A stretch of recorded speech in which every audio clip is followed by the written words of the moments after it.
예, 반갑습니다. 오늘은 벤치마킹이라고 하는 말이 무슨 뜻인지 좀 한번 우리 배워보고 진행하도록 하겠습니다. 젊은 사람들은 대부분 다 알지만 어른분들 몇몇 분들은 이 말을 잘 모릅니다. 벤치마킹이란 말이 있는데, 벤치마킹은 특정 분야에서 뛰어난 성과를 내는 대상을 어떤 기업이나 사람이 선정하여 그 대상의 우수한 점을 배우고 분석하여 자신이나 기업의 성과를 향상시키는 경영 기법입니다. 단순히 모방하는 것을 넘어서요, 자신의 상황에 맞게 적용하고 개선하는 과정을 통해 경쟁력을 높이는 것을 목표로 하는 것이죠. 원래 벤치마킹은 토목공사 분야에서 사용되던 용어입니다. 강물의 높이나 땅의 고저를 측정하기 위해 기준점을 보시하는 행위를 벤치마크라고 불렀고, 이 행위를 통해 얻은 정보를 바탕으로 공사를 진행하는 것을 벤치마킹이라 이렇게 했습니다. 이후 기업 분야에서는 1970년대 말 미국의 복사기 제조회사 제록스, 우리 들어보셨죠? 의 사례에서 본격적으로 유래했습니다. 당시 제록스는 일본 경쟁사들의 저렴하고 품질 좋은 복사기에 밀려서 시장 점유율이 크게 떨어졌습니다. 이에 제록스는 경쟁사인 일본 기업들의 경영 노하우와 제조 과정을 철저히 분석하고 이를 자사의 전략에 접목하여 기업 경쟁력을 회복하는 데 성공했습니다. 이 사례가 벤치마킹의 대표적인 성공 사례로 기록되면서 경영 기법으로 널리 알려지게 되어가지고 그 다음부터는 벤치마킹을 해야 된다 라는 말이 나오게 됐던 것입니다.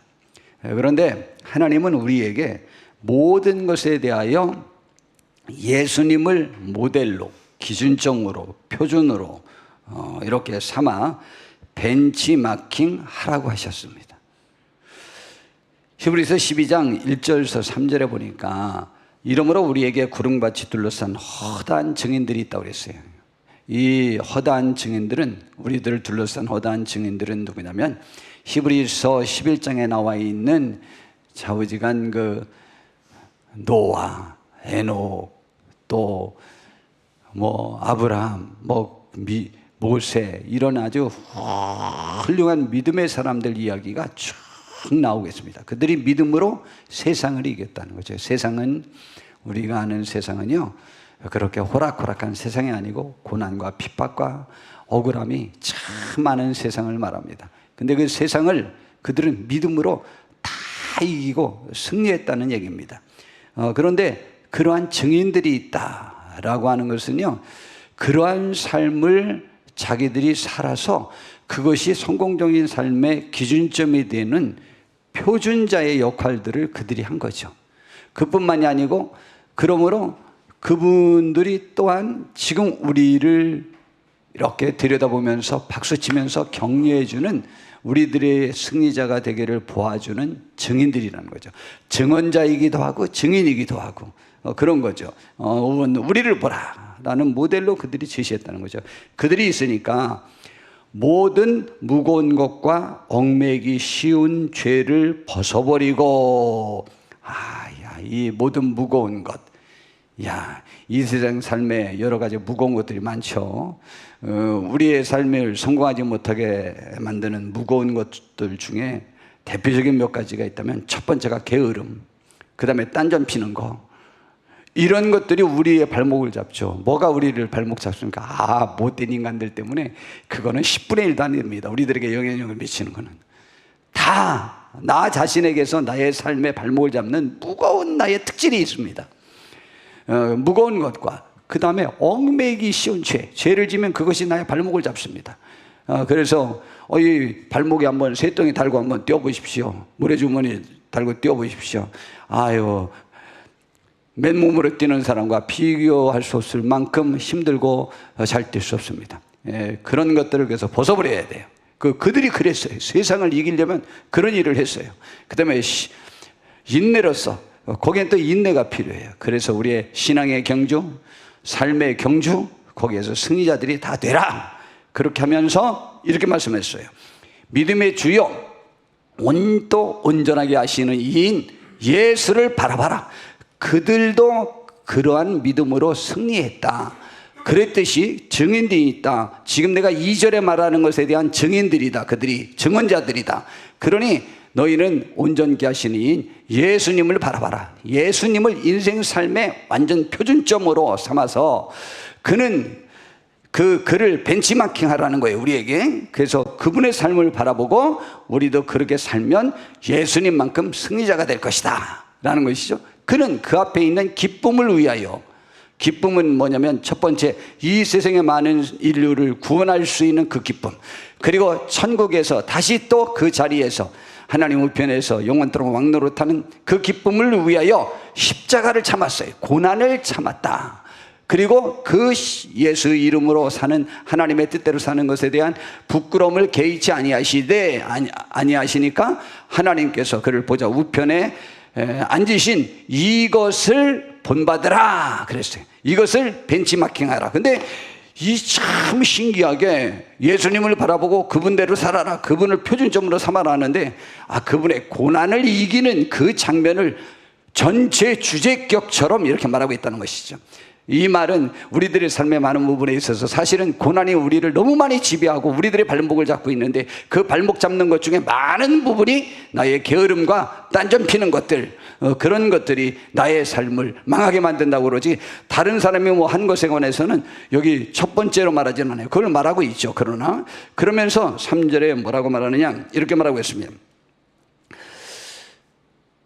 너희가 피곤하지 하여 낙심하지 않기 위하여. 그 삶에 너무 어려움이 많이 오면은요, 피곤하고 낙심합니다. 죄인들이 이같이 자기에게 거역한 일을, 참으신 일을 생각하라. 아무리 여러분이 어렵고 억울하다고 하더라도 예수님이 당한 어려움만큼, 예수님이 당한 억울함만큼 억울하지는 않다. 하나님의 아들인데 죄인이라고 인정받아서 십자가에 못 박아 죽이는 그들을 보고 진짜 참기가 쉬웠겠습니까? 그냥 명령 한마디면 그들을 지금 싹 다 죽여버릴 수 있다잖아요, 예수님이. 그런데 그렇게 하면 아버지께서 나에게 이루라고 하신 그 일이 어떻게 이루어지겠느냐라고 하면서 예수님이 그것을 하지 않았지 않습니까? 우리는 그 예수님을 벤치마킹하라 그랬습니다.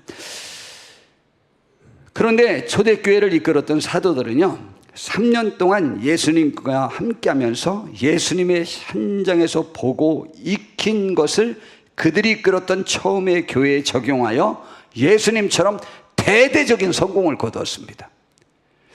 오늘 그래서 우리는 이 설교 제목을 뭐라고 하냐면, 산과 교회가 성공하려면 예수님을 벤치마킹하라, 이런 제목으로 오늘 말씀을 전하고자 하는 것입니다. 예수님의 사역, 지난주에 우리 살펴봤죠. 예수님의 사역을 그냥 가장 잘 요약한 혹은 교회의 사역을 어떻게 해야 되는지 가장 잘 가르쳐주는 말씀을 거의 모든 학자들이 마태복음 4장 23절에서 25절에 있는 말씀이라고 생각하고 있습니다. 예수께서 온 갈릴리를 두루 다니사 그들의 해당에서 가르치시고, 교회는 가르치는 일을 해야 돼요. 하나님의 말씀을 가르치는 일, 그 다음에 천국 복음을 전파하시며, 이거는 전도 혹은 설교 뭐 이런 것들이라고, 밖에 나가서 막 하는 거죠. 예수님이 밖에서 하는 많은 사역이 그 막 5,000명 모아놓고 한 설교, 그것도 다 전파죠. 전파하는 것들. 그런데 이제 해당에서는 지금 이렇게 교회처럼 이렇게 가르치는 일을 하는 거죠, 모여서. 그 다음에 굉장히 중요한 이야기인데, 이것은 지금 한 번씩만 나열하는데 그 다음에 나올 말씀, 또 그리고 이제 그 백성 중에 모든 병과 약한 것을 고치셨다라고 말했잖아요. 이게 이제 지금 23절에 있는 말씀이 전체 것의 주제격으로 딱 말해놓고, 그 중에 더 심혈을 기울인 부분을 그 다음에 2절로 또 설명을 하고 있습니다. 뭐라고 했냐면, 그의 소문이 온 수리아에 퍼졌다 그랬어요. 이 수리아는 이방 지역이라고 그랬죠. 사람들이 모든 앓는 자, 곧 각종 병에서 걸려서 고통당하는 자, 귀신 들린 자, 간질하는 자, 중풍병자들을 데리고 왔습니다. 그래서 그들을 고치셨어요. 그런데 예수님의 영향력이 확대됐다고 또 얘기하는데, 갈릴리와 데가볼리와 예루살렘과 유대와 요단강 건너편에서 수많은 무리가 따랐다고 그랬지. 정말 수많은 무리가 따랐어요. 예, 돌아가시기 전에, 지금 일주일 전에는 예수님이 예루살렘 성에 들어갈 때에 이스라엘 백성들이 전체 다 나와서 호산나고 외치고 그를 따랐어요. 물론 그 다음 바로 예수님을 십자가에 못 박으라고 소리 질렀지만은, 여하튼 그렇게 수많은 무리가 따랐어요. 근데 저기 데가볼리 외에는 그 나머지의 지명은 이스라엘의 동서남북 지명을 전부 말하는 거예요. 그러니까 이스라엘 전체라는 것과, 데가볼리는 또 이방 지역으로 헬라 문명을 중심으로 한 10개 도시들 집합체를 데가볼리라고 그랬는데, 거기도 이방이에요. 그러니까 이렇게 막 퍼졌는데, 그 퍼진 것이 오늘 이곳 성경 마태복음 4장에서 예수님의 사역에서 가르쳐 주실 때, 예수님이 가르치고 전파한 것 때문에 그렇게 왔다라고 하는 것을 강조하는 것이 아니고, 저렇게 섬겼기 때문이라는 것을 강조하고 있다는 것을 볼 수 있습니다. 그것을 재설명하는 것으로 보니까, 그러니까 우리 이것이 교회의 사역은 가르치는 것, 전도하는 것이지만, 그 다음에 교회 자체 내에서는 우리 성도들의 필요를 채워주는 육신적인 노력에서도 최선을 다해야 된다 라고 하는 것들을 가르쳐 주고 있다. 저는 그렇게 이해하고 있고, 이제 남은 앞으로의 목회도 어떻게 이 성경이 가르쳐 줬던 그 모델 삼아 우리 교회도 그 예수님의 사역을 벤치마킹하고 제자들의 사역을 벤치마킹하고 성경의 가르침을 받아들여서 어떻게 이것을 우리 교회가 더 확장되는 데 유익하게 될 수 있는 방법을 찾아봐야 되지 않겠느냐, 이렇게 지금 고민하면서 말씀을 전하는 것입니다. 자, 우선 제자들이 예수님을 벤치마킹 했는데, 제자들의 상황을 우선 먼저 좀 살펴보도록 하겠습니다. 예수님이 제자들, 예수님의 12제자들로 12명이 부름받았습니다. 그들이 기분이 삼삼했습니다. 왜냐하면 자신들이 볼 때 이분은 하나님의 아들이 분명합니다. 그리고 그 하나님의 아들이고 그들이 예수님이 메시아임을 그들은 확신했습니다. 그렇기 때문에 그들은 예수님을 쫓아다닐 때 막 부풀었고 자신만만했죠. 뭐 기세등등했죠. 다른 사람들에게서 자기들이 어깨가 으쓱했고 기분이 너무 좋았고 행복했을 것입니다. 그러면서 예수님을 3년 동안 따라다녔습니다. 그러면서 꿈에 부풀었습니다. 예수님께서는 반드시 우리가 지금 로마에 지금 압제당하고 있으니까 그곳에서 해방시키는 메시아가 되고, 그가 영원토록 메시아는 왕노릇할 것이라고 그러니까 우리는 높은 지위를 차지해서 그렇게 그냥 예수님과 함께 통치하고 그런 사람들이 될 것이다. 뭐 이런 기대감을 갖고 따랐습니다. 물론 그들에게는 예수님이 하나님의 아들, 구세주, 메시아라는 것, 구원에 합당한 이론은 확실히 알았지만은, 그럼에도 불구하고 그 메시아가 현실 세계에서 계속 끝까지 함께하는 그 메시아로는 착각했던 거죠. 자, 그랬는데 웬걸 그 예수님이요, 로마를 이기는 게 아니고 로마의 총독인 빌라도의 재판을 받고 결국 사형 판결을 받습니다. 물론 그 빌라도의 잘못이라기보다는 유대 지도자들의 잘못이지만은, 그러나 그들이 이제 그 음모를 꾸며서 그렇게 해서 죽게 된 것이지만은, 그러고 나니까 그들이 너무 좌절되었어요. 아니, 예수님이 죽다니, 이건 있을 수가 없어. 그리고 그 죽음의 과정에서 그들은 또 예수님을 배신하고 다 도망가 버렸어요. 마태는 빨개 벗고도 도망갔다고 그랬잖아요. 베드로는 예수님을 모른다고 3번이나 멋지게 아주 정말 비참할 정도로 전 초라한 모습으로 그가 예수님을 부인했습니다. 그 상처들이 너무 많았습니다. 근데 예수님이 그냥 그들이 흘러들었던 말씀대로 3일 만에 실제로 살아났어요. 예수님, 부활한 예수님을 봤어요. 그들이 너무 기뻤어요. 너무 기뻤는데도 불구하고 이상이, 그 마음이 잘 회복이 안 되는 거예요. 그때 예수님의 제자들의 그 상태를 잘 가르쳐 준 말씀이 누가복음 24장 25절부터 있는 말씀인데, 예수님이 그들을 보고 말했어요. 이르시되 미련하고 선지자들이 말한 것을, 굳이 말하면 성경에 말한 것을 마음에 더디 믿는 자들이요, 그리스도가 이런 고난을 받고 자기의 영광에 들어가야 할 것이 아니냐, 그것이 본래 성경에 기록된 건데 내가 더 말했는데 왜 안 믿냐, 나 지금 살아나는데도 왜 안 믿냐, 이제 계속 그러는 것 아닙니까? 그래서 이제 그들의 믿음이 좀 회복이 됐어요. 40일 동안을 예수님이 이렇게 같이 했어요. 그리고 이제 500명이 또 이제 이 예루살렘 부근에서 모였습니다. 모였는데 그때는 그 제자들은 이제 부활한 이후로 그 정도 인원이 모인 게 처음이거든요. 그러니까 이번 이제 거사를 치를 날인가 보다 하고 이렇게 기대하고 있는데 사도행전 1장에 보니까 예수님께서 그들에게 4절에 말씀하십니다.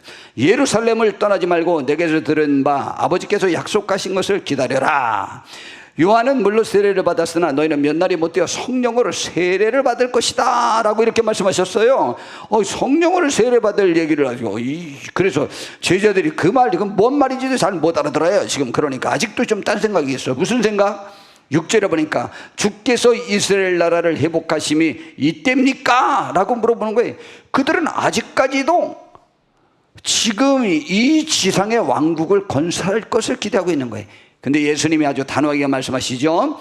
때와 시기는 아버지께서 자기의 권한을 주셨으니 그건 하나님의 권한이고 너희는 알 바 아니에요. 너희는 신경 쓰지 마라. 어느 정도 알 바 아닌지 알아요? 지금 예수님이 이제 부활하시고 난 다음에 딱 40년 후에 유대 나라가 망해가지고 1947년 때까지 나라 없는 민족으로 세계를 또 돌아다녔어요. 기가 막히죠. 그러므로 이 신앙도 착각으로 믿으면 안 돼요. 잘못 믿으면 안 돼요. 그냥 엉뚱한 걸로 목적을 두면 안 돼요. 우리는 하나님의 나라에 목적을 두면 그 외에 필요한 것은 하나님께서 다 주시겠다고 약속했으니까 하나님 나라에 목적을 두고 사는 귀한 분들이 되시길 바랍니다. 그러면서 분명한 목표를 정해 주셨어요. 그건 너희가 알 바 아니요 딱 한 가지만 알아라. 오직 성령이 너희에게 임하시면 너희가 권능을 받는다고 했어요. 권능을 받아. 그래서 예루살렘과 온 유대와 사마리아와 땅끝까지 이르러 내 증인이 되는 삶을 살 수 있는 권능을 받게 될 거다. 그 증인이 될 것이다. 여러분, 우리가 증인되는 삶을 사는 것이 우리들에게 얼마나 축복인지 모릅니다. 저들은 모든 것을 버리고 떠난 예수님을 쫓아온 사람들입니다. 그러나 저들이 가진 것 없고 가난했지만 저들을 접하는 사람은 물질적으로도 부유해졌고 몸도 건강해졌고 영은 구원받아 하늘의 백성이 되었습니다. 여러분, 이거 얼마나 축복입니까? 그러면은 그 집행자들로 그들이 사는 삶은 이것은 행복하고 복된 삶인 것입니다. 그러므로 우리 성도님들 이 성령으로 충만하길 바랍니다. 저는 찬송가 중에 지난주에서야 이제 그 뜻을 깨달았어요. 저는 아까 우리 종익이 권사님이 막 신나게 막 반주했던 이 기쁜 소식을 온 세상 전하세. 온 세상 전하는 것은 예수님이지. 성령을 우리가 받은 것, 성령을 전하라니 그게 무슨 말인가? 그게 이렇게 기쁜 건가? 저는요, 지난주까지도 그 찬송가 가사가 이해가 안 됐어요. 근데 지난주에 이해가 됐다니까. 예수님도 성령을 전하셨고 예수님의 제자들도 성령을 전했어요. 성령을 받으라고 구원했고 성령을 쏘게 했어요. 성령을 받아야 승리할 수 있습니다. 여하튼 그건 나중에 더 이야기하도록 하고요. 제가 그 찬송가를 지난주에서야 정말 저는 그 고등학교 때부터도 그 하늘산 기도원에 그 1985년도 우리 수련회 갈 때도 그때도 이해가 안 됐어요. 이 찬송가가 왜 그렇게 기쁜 소식인가? 이 성령 예수님이 아닌가? 그게 기쁜 소식, 복음 예수님 아닌가? 막 이런 생각이 있어요. 지난주에 깨달았어요. 오늘 또 반주하는데 막 신나더라고요. 제 심령이요. 여러분, 근데 예수님께서는 오직 하나만, 성령의 인도함을 받아야 된다. 그리하면 이 세상의 가치에 대해서 하나님의 뜻을 깨닫게 되고 이 삶의 진정한 목표 요점을 깨달을 것이라는 것이죠. 그래가지고 그들이 드디어 이제 이렇게 약하고 부족하고 엉뚱했던 그 모습에서 변화된 놀라운 모습으로 변화되는데 그것이 이제 사도행전 2장에 나타납니다. 사도행전 2장에 그들이 모여서 기도하다가 열흘 만에 성령을 받았어요. 방언을 말하면서 그것 때문에 미쳤다고 몰려온 16개국에 흩어져 살던 이주민들인 그 6월절 지키러 온, 굳이 말하면 해외 동포들이죠. 유대 나라의 해외 동포들이 16나라에서 몰려왔는데 이 본토 이 이스라엘 나라에서 살고 있었던 그 갈릴리 출신 사람들이 막 방언을 말하는데 자기 16나라에서 왔는데 자기들의 그 나라들의 말로 막 말하는데 하나님을 찬양하는 거예요. 그럼 놀려서 저들이 술 취했냐 미쳤냐 막 그러고 있는데, 베드로가 그 전까지는요, 그들은 문 잠가놓고 기도했거든요. 무서워서 밖에 나가지를 못했어요. 왜냐하면 예수 이름을 말하는 자는 그 잡아 죽이기로 결단한 그 예루살렘 성이었기 때문에 그들은요 그렇게 무서웠었는데, 이야, 거기에 하루에 예수님 믿고 돌아온 사람이, 베드로 설교를 듣고 들어온 사람들이 3,000명이라고 그랬으니까, 세례받은 사람이 3,000명 이상은 모욕하는 5,000명은 모였을 것입니다. 그런데 그들에게 자기들이 예수님을 믿는 예수님의 제자들이요, 너희들이 이방인의 손을 빌려서 죽였는데 하나님께서 그를 살리시고 그를 주와 그리스도로 삼으셨다. 이런 설교를 한 거예요. 그랬더니요, 이게 어떻게 그렇게 직설적으로 막 설교를 할 수 있어요? 막 그렇게 했는데요, 그들이 마음에 찔렸어요. 왜냐하면 지금으로부터 50일 전에 6월절에 그들이 와서 예수를 죽이라 소리 질렀던 사람들이거든요. 이제 50일이 지난 다음에 오순절날, 지금 또 오순절 행사 때 왔다가 그 설교를 들으면서 그들이 마음에 찔렸어요. 형제들이여, 우리가 어찌할꼬 하고 하자 그들이 주께로 돌아와 예수 이름으로 세례를 받으라, 그러면 너희도 성령을 받을 것이다 하면서 그들을 전부 보냈어요. 그 말을 받은 사람들은 세례를 받음에 이날의 신도의 수가 몇 명이나 더하더라? 3,000명. 신났죠. 예수님이 가르친 말씀대로 그대로 했더니 3,000명이 돌아섰어요. 이야, 그리고요, 그 모인 무리들이요, 흩어지지 않고 이제 교회에서 막 모이기 시작하겠어요. 그 성전에서 모이기 시작했는데, 그때의 모습이 바로 예수님이 행하셨던 그 삶을 벤치마킹 했다 이 말이죠. 그 사역을 보니까 그냥 처음부터 그들이 예수님에게로부터 배운 것을, 야, 그럼 이때 몰려오는 이 사람들을 어떻게 해야 되느냐, 근데 우리 스승 예수님께서 이렇게 하셨지, 그것을 그들이 보고 배운 그대로 적용해요. 어쩌면 마태복음 4장에 나와 있는 그 말씀이나 이건 사도행전 2장에 나와 있는 사도들이 처음 행했던 그 행위나 어쩌면 전체가 그렇게 똑같은지 몰라요. 2장 42절 보니까 그들이 사도의 가르침을 받아 모여서 가르침을 받았어요. 그리고 서로 교제하며, 이게 이제 교제하는 것이 그들의 육체적인 실질적인 어려움을 도와주기 위한 거예요. 교제하며 떡을 떼며 오로지 기도하기를 힘쓰니라. 예수님의 사역 중에서 제자들에게 모여서 같이 기도하는 일은 없었지만 예수님께서는 기도하셨잖아요. 근데 거기에 그 제자들은 기도하는 것이 교회의 주 목적이 된 거죠. 그래서 기도하기를, 오로지 기도하기를 힘쓰니라.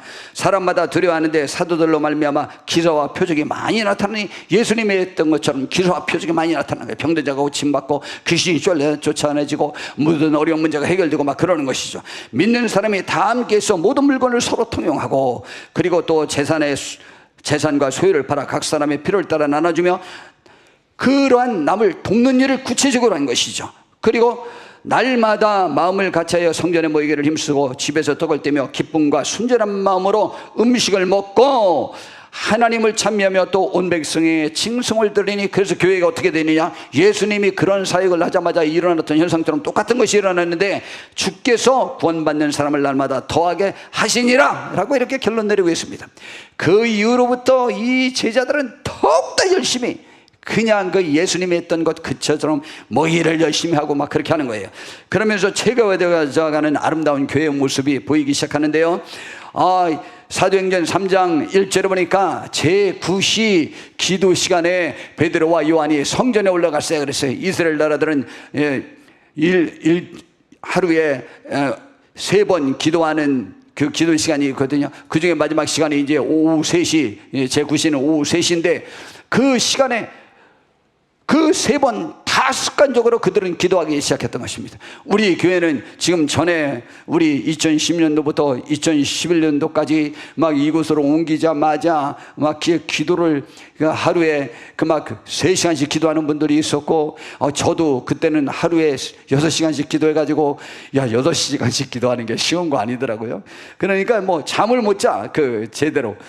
그래서 제가 막 성경 공부 인도하려다가 너무 졸리면 나 잠깐 들어가서 자다고 좀 나올 테니까 조금만 좀 있어달라고 그렇게 했는데, 그 이후로 제가 이제 그런 습관이 없어졌더니 그때 조경희 원사님이 저에게 하던 말이 생각이 나요. 목사님, 이제 중간에 졸리다고 안 들어가네요. 이제 덜 피곤해요. 아이, 덜 피곤한 것이 기도를 드려서 덜 피곤한 거야. 그랬더니 뭐는 피곤해지느냐? 사역은 더 피곤해져. 아, 이게 교회 일은 점점 오히려 힘은 더 떨어지는 거예요. 그 피곤하더라도 이렇게 열심히 하나님 앞에 기도하는 것이 훨씬 더 좋습니다. 여하튼 그들이 그렇게 하기 시작한 거죠. 그때 기도하러 가는데 무슨 일이 벌어졌느냐? 성전 미문 앞에 아름다운 문이라는 문이 있었는데, 거기에 나면서부터 걷지 못했던 40세 된 남자가 있었어요. 그래가지고 그 사람을 이렇게 바라봤더니, 이 예수님이 베드로나 하고 요한이 이렇게 쳐다보니까 뭔가 얻을 게서 이렇게 쳐다봤는데, 그때 베드로가 말을 했습니다. 뭐라고 말했냐면, 은과 금은 내게 없거니와 내게 있는 이것을 내게 주노니 나사렛 예수 그리스도의 이름으로 일어나 걸으라 라고 그랬어요. 그리고 오른손을 다 그냥 잡아 끌어당겼더니 벌쩍 일어나서요, 어떻게 되느냐?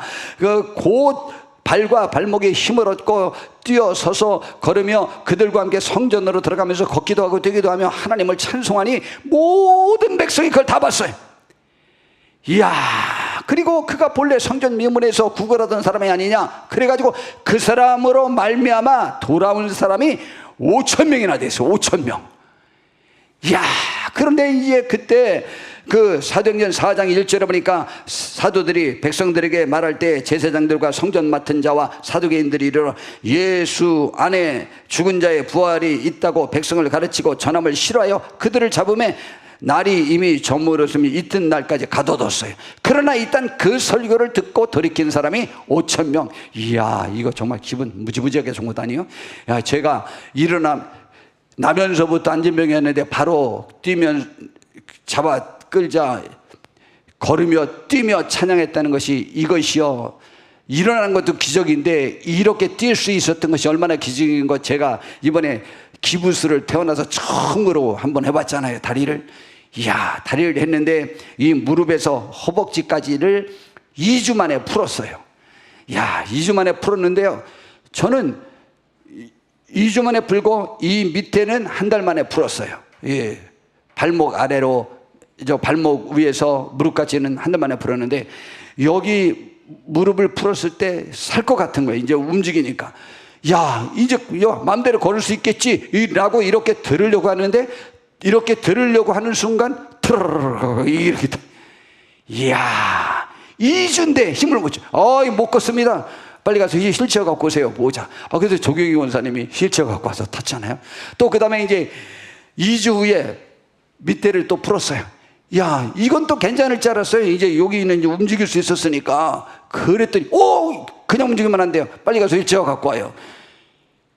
전혀 안 움직여져요. 그런데 2주 한 달만 묶어놓고 있었는데도 벌벌벌 떨리는데, 나면서부터 40년 동안 걷지 못하는 사람이었는데 하나님의 기적인 겁니다. 그래서 그 일로 5,000명이나 들어왔어요. 이거 보십시오. 설교에서도 처음에 3,000명 들어오더니 지금은 이제 병을 고쳤더니 5,000명 들어왔어요. 그리고는 그들에게 말을 했습니다. 이제 사도행전 4장 7절부터 보니까 그들이 이제 지도자들 불렀어요. 꺼내가지고, 그리고는 너희가 무슨 권세와 누구의 이름으로 이런 일을 했느냐? 그러자 베드로가 말했으면 성경이 충만해서 말했어요. 백성의 관리들과 장로들아, 그전에는 무서워서 그들을 피해 다니던 사람들이 만일 병자에게 행한 착한 일에 대하여 이 사람이 어떻게 구원을 받았느냐고 오늘 우리에게 질문한다면 너희와 모든 이스라엘 백성들은 알라. 너희가 십자가에 못 박고 하나님이 죽은 자 가운데서 살리신 나사렛 예수 그리스도의 이름으로 이 사람이 건강하게 되고 너희 앞에 섰다 라고 말하는 것이. 그러면서 이 예수는 건축자들의 버린 돌로서 너희들이 버렸다. 그런데 진모퉁이에 머릿돌이 사실은 되었다. 다른 이로서는 구원을 받을 수 없나니 천하 사람들 중에 구원을 받을 만한 다른 이름을 우리에게 주신 일이 이 예수님 이름 외에는 없다라고 이렇게 막 그들에게 말한 거예요. 이렇게 담대한 거예요. 그들이 그래가지고 그냥 너무 깜짝 놀라요. 이것들이 어떻게 이렇게 갑자기 이렇게 대담해졌냐. 그리고 배운 것도 없는 것들이 막 그러면서 방법이 없어서 그들을 18절에 불러 경고하여 도무지 예수의 이름으로 말하지도 말고 가리지도 말라 하니 베드로와 요한이 대답하여 이르되 하나님 앞에서 너희 말을 듣는 것이 하나님의 말씀을 듣는 것보다 옳은가 너희들이 한번 좀 판단해봐라. 하나님 앞에서 그럴 수 없다. 우리는 보고 들은 것을 말하지 아니할 수 없다 하니 관리들이 백성들 때문에 그들을 어떻게 처벌할 방법을 찾지 못하고 다시 위협하여 놓아 주었으니 이는 모든 사람이 그 된 일을 보고 하나님께 영광을 돌림이라. 이 표적으로 나온 사람은 40세가 되었다고 했습니다. 야, 그리고는 이제 다시 성전에 와가지고 교회에서 이제 보고를 하는 거예요. 그 사실을 보고하고 그들이 하나님 앞에 한 마음으로 32절부터 기도합니다. 그 핍박이 그렇게 오고 너희들 한 번만 더 예수 이름 전하면 죽여. 그렇게 했는데도 불구하고 말하는 것이죠. 믿는 머리가 한 마음과 한 뜻이 되어 모든 물건을 서로 통용하고 그럴수록 더 그렇게 했어요. 자기 재물을 조금이라도 자기 것이라 하는 이가 하나도 없더라. 사도들이 큰 권능으로 주 예수의 부활을 증언하니 무리가 큰 은혜를 받아 그 중에 가난한 사람이 없으니 이제 집 있는 자는 팔아서 그 판 것 값을 가져다가 제자들 앞에 갖다 준 거예요. 그래서 각 사람의 필요를 따라 나눠주는 일을 했어요. 그러므로 교회는 구제를 많이 해야 될 것 같아요. 구브리에서 난 레위인 사람 중에 이름이 요셉이라 사도들이 일컬어 바나바라 하는 사람이 있는데 번역하면 위류의 아들이라고 그랬죠. 그가 밭을 있음에 그것을 팔아 그 값을 가지고 사도들의 발 앞에 둬서 죄처럼 전 재산을 바친 위대한 사도가 바로 바나바 사도가 된 것이죠. 결국 이런 일이 있으면서 그들을 통해서 놀라운 일이 막 벌어지기 시작하는데 사도행전 5장 12절에서 16절에 보니까 사도들의 손으로 민간의 표적과 기사가 많이 되매 믿는 사람이 다 마음을 같이하여 솔로몬 행각에 모이고 그 나머지는 감히 그들과 상종하는 사람이 없으니 백성들이 칭송했습니다. 그래서 어떻게 되느냐? 믿고 주께로 나오는 자가 더 많으니 남녀의 또 큰 무리가 일었어요. 좌우지간 예수님이 행한 것을 똑같이 하는데 예수님이 하셨던 것보다 더 폭발적으로 지금 늘어나고 있죠. 예, 이제 막 가룟유다 빠졌어도 또 마사바도 또 됐지, 뭐 사도로 다시 또 뽑혔지, 바나바도 있지, 뭐 마가도 있지, 또 다른 제자들까지 그냥 성도들까지 같이 해서 막 그들이 벌떼처럼 몰려들어서 기도하면서 막 재산 바치고 또 그 서로 교제하고 순전한 마음으로 교제하고 막 어려운 것들을 도와주고 병을 막 고치고 그러니까 막 이건 뭐 예수님 때보다 훨씬 더 크게 막 갑자기 막 확장되기 시작하는 거예요. 심지어 병든 사람을 메고 거리에 나가 침대와 요 위에 뉘우고 그냥 베드로가 지날 때에 혹시 그의 그림자라도 누구에게 덮일까 봐라고 좌우지간 예루살렘 부근에 수많은 사람들도 모여 병든 사람과 더러운 귀신에 들려 귀신에게 괴lum을 받는 사람들을 데리고 와서 어떻게 했냐? 다 남을 받았어요. 그래가지고 교회가 막 늘어나서 놀라운 승리를 하게 된 것입니다. 그래가지고 그 확장이 지금 우리에게까지 온 것 아닙니까? 이 예수님의 제자들은 예수님을 벤치마킹 했어요. 예수님을 기준점으로 삼았어요. 표준 마크로 삼았어요. 예수님을 닮아서 모든 부분에 남을 섬기고 그렇게 하는 것이나 능력받아 권세를 행하는 것이나 모든 것을 예수님의 것을 배웠어요. 그래가지고 그들이 그것을 점점 확장시켜서 교회가 부흥했던 것입니다. 오늘 제가 이 말씀을 하면서 한 가지 말씀을 더불어 전하고자 하는 것이 있습니다. 우리들의 자녀들도요, 우리 부모님들인 우리를 벤치마킹하고 있습니다. 아니야, 내 딸은 내 말 안 들어. 내 아들은 나를 사람으로 취급하지도 않아. 나랑은 말도 안 하려고 그래. 예, 그럴 수 있습니다. 그럴 수 있지만 여러분 믿으시길 바랍니다. 그들의 마음속에는 자신들의 부모님들이 있습니다. 부모님들이 자기들에게 베풀어 주신 희생의 그 사랑을 그들은 기억하고 있습니다. 그리고 특별히 제가 또 강조하려고 하는 것은 어머니의 그 눈물의 기도를 그들은 기억하고 있습니다. 그리고 어머니의 눈물의 기도는 영향력이 있습니다. 그러므로 지금 우리나라에서도요, 지금 신앙에서 가장 영향력을 주는 사람이 누구냐 그랬을 때 존경하는 우리 교회 목사님이라고 그럴 줄 알았어. 아니에요. 비교할 수 없을 만큼 가족, 부모, 어머니 이렇게 말하고 있습니다.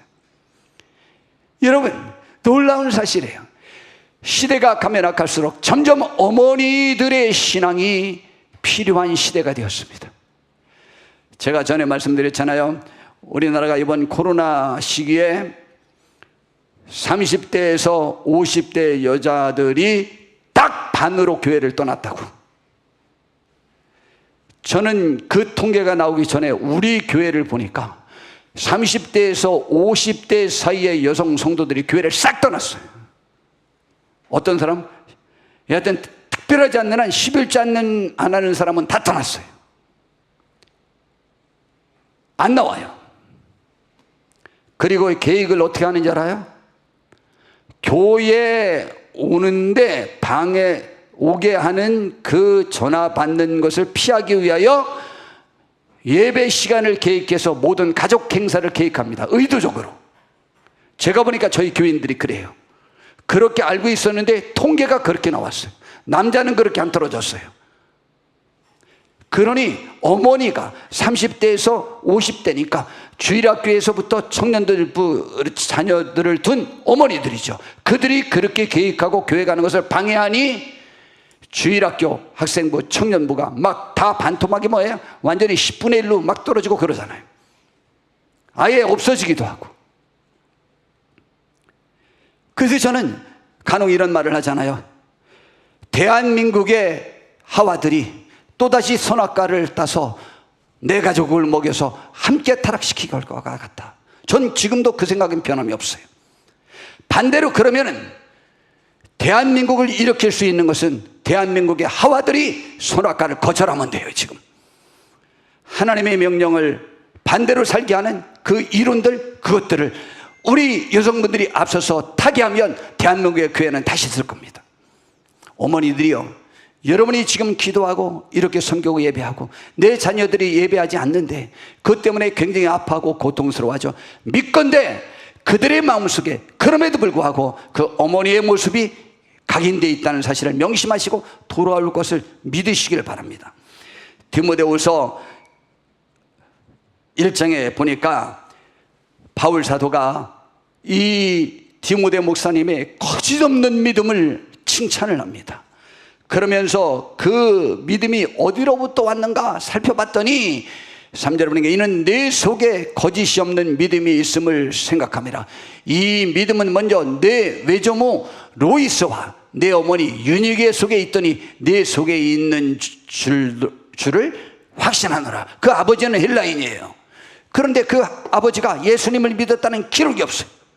그럼에도 불구하고 외할머니와 어머니가 하나님을 잘 믿었더니 그 거짓없는 믿음, 양심에 따른 믿음, 사심이 없는 믿음, 순전한 믿음을 소유했더니 그 믿음이 디모데야 너희 외할머니와 어머니 속에 있는 믿음 때문이구나 라고 말하는 것입니다. 여러분 믿으시길 바랍니다. 반드시 그러길 바랍니다. 그 다음에 그 자녀들은 이렇게 부모님을 벤치마킹합니다. 어머니를 바라보고 있습니다. 기필코 그 눈물의 기도가 응답될 것입니다. 그리고 성경 가치를 인정하고 의지하며 우리는 담대히 나가야 됩니다. 이 세상에 많은 사람들은 디모데후서 3장 13절부터 해보니까 악한 사람들과 속이는 자들은 더욱 악해져서 속이기도 하고 속기도 하며 그러나 너는 배우고 확실한 일에 구하라. 이 시대는요 확신하는 것이 없어요. 나는 내가 누구에게서 배운 것을 알며 또 어려서부터 성경은 알았나니 성경은 능히 너로 하여금 그리스도 예수 안에는 믿음으로 말미암아 구원에 이르는 지혜가 있게 하느니라. 모든 성경은 하나님의 감동으로 된 것으로 교훈과 책망과 바르게 함과 의로 교육하게 유익하니 이는 하나님의 사람으로서 온전하게 하며 모든 선한 일을 행할 능력을 갖추게 하려 함이라고 했습니다. 그러므로 우리는 성경 말씀을 내 마음속에 받아들이고 그것을 내 자녀들에게 가르치려고 최선을 다할 때 그들의 삶이 복될 수 있게 되는 것입니다. 우리가 잘 아는 어거스틴의 회심에 대해서 알고 있지 않습니까? 어거스틴은 354년에 태어났습니다. 그런데 그는 그 16살 때 수사학을 배우러 카르타고로 떠났습니다. 그때부터 집을 떠나면서 그의 어머니가 모니카인데 그 모니카 그 신실한 그 어머니의 품을 떠나자마자 그는 방황방탕한 삶을 살기 시작했습니다. 그래도 바로 18살 때 동거하던 여성과, 결혼도 안 하는 동거하는 여성과 사이에서 아들을 낳았습니다. 그리고 19살 때 만유교에 심취해가지고 점점 그는 타락하기 시작했습니다. 그리고 그가 32세 때에 정원에서 회심하는 극적인 경험을 하게 됩니다. 그가 그 심령에 그때 막 갈급했었어요. 그래가지고 이 사람도 찾아가보고 저 사람도 살아가보고 내가 왜 그렇게 만유교에 빠졌는데도 불구하고 심령에 기쁨이 없을까? 왜 모든 쾌락을 다 찾아봤는데도 왜 이럴까? 이러면서 막 그렇게 생활하고 있었어요. 그 생활하고 있었던 그가 이제 막 그렇게 고통을 당하고 있을 때 그 정원에서 친구와 얘기하고 있는데 갑자기 어디서 집어들어라 하는 말이 들렸어요. 그래가지고 저기 내가 저 정원에서 친구랑 얘기하다가 그 성경을 거기에다 놨던 거 그걸 읽으라는 말인가 보다. 거기 와서 그 성경을 딱 펴봤어요. 펴봤는데 그 딱 편 것이 로마서 13장 13절부터 있는 말씀이에요. 낮에와 같이 단정해 가고 방탕하거나 술 취하지 말라. 음란하거나 호색하지 말며 다투거나 시기하지 말고 오직 주 예수 그리스도로 옷 입고 정욕을 위하여 육신의 일을 도모하지 말라라는 말씀을 들었는데 그 말씀을 듣는 순간 그가 회개하기 시작하고 마음에 평화가 찾아오기 시작했어요. 그리고 33세에 그가 이제 세례를 받았습니다. 그랬는데 참 안타까운 일은 그 어머니가 16년 만에 자기가 기도한 대로 그 아들이 예수님 믿고 회개하고 들어와서 세례를 받았는데 어머니를 만나기 전에 세례받은 소식을, 자기가 변화된 소식을 전하기 전에 어머님이 돌아가시고 말았어요. 집에 가서 만나야 되는데 돌아가시고 말았어요. 그러나 그는 그 믿음을 갖고 끊임없이 기도했습니다. 이 어거스틴이 기독교 역사상 가장 위대한 사람 중에 한 사람입니다.